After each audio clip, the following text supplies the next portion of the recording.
хүртэл бүх юмны нөгөө үндэс маань өөрөө бид үндэсний амбиц, үндэсний та одоо сая ярьж байна. Үндэсний тэр онцлог мөн чанараа бид олох хэрэгтэй. Өнөөдөр бид германчуудыг бол одоо маш чанартай инженерчлэл хийдэг.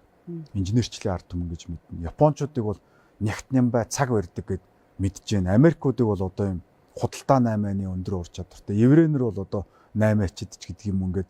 За хятад бол одоо юм маш амбицтай. Дэлхийд тэргүүлэх юм амбицтай. Технологиороо. Тэгэхээр хятадын бид кинонуудаас харна шүү дээ.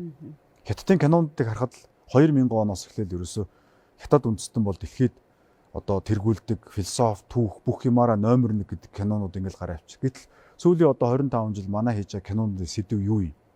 Тэгэхээр эн чинь төр байгаа мó?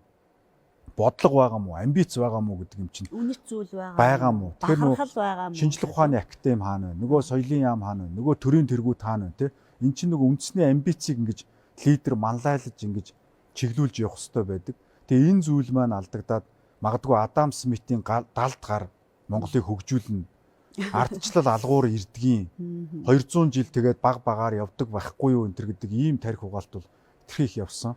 Тэгэхээр бид нар ингээд би сүүлийн 3000 жилийн хөгжлийн түүхийг судлаад санхүүгийн философи гэж ном бичсэн. 2017 онд одоо 8 жилийн өмнө. Энэ бол одоо хүн төрөлхтний санхүүгийн одоо түүх гэсэн үг. Эндээс би бол нэг юм ойлгосон.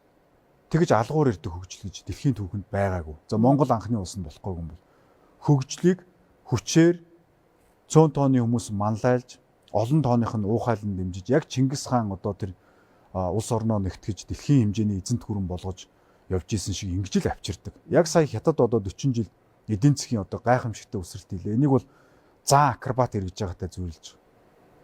Зан акробат хийж байгаа юм шиг энэ өсөлтийг хийж чадчихна. Ингэж хөгжлийг авчирдаг болохоос зүгээр одоо бүгдээрээ таруулцаж хэвтээд одоо таахад суугаад ингэж орж ирдэг юм биш юм байна л гэдгийг ойлгоол энэ сэдв рүү орцсон. Тэгэл Монгол үндэсний одоо амбиц, Монгол үндэсний онцлогийг тодорхойлох гээд бас сүүлийн 20 жил явж байгаа.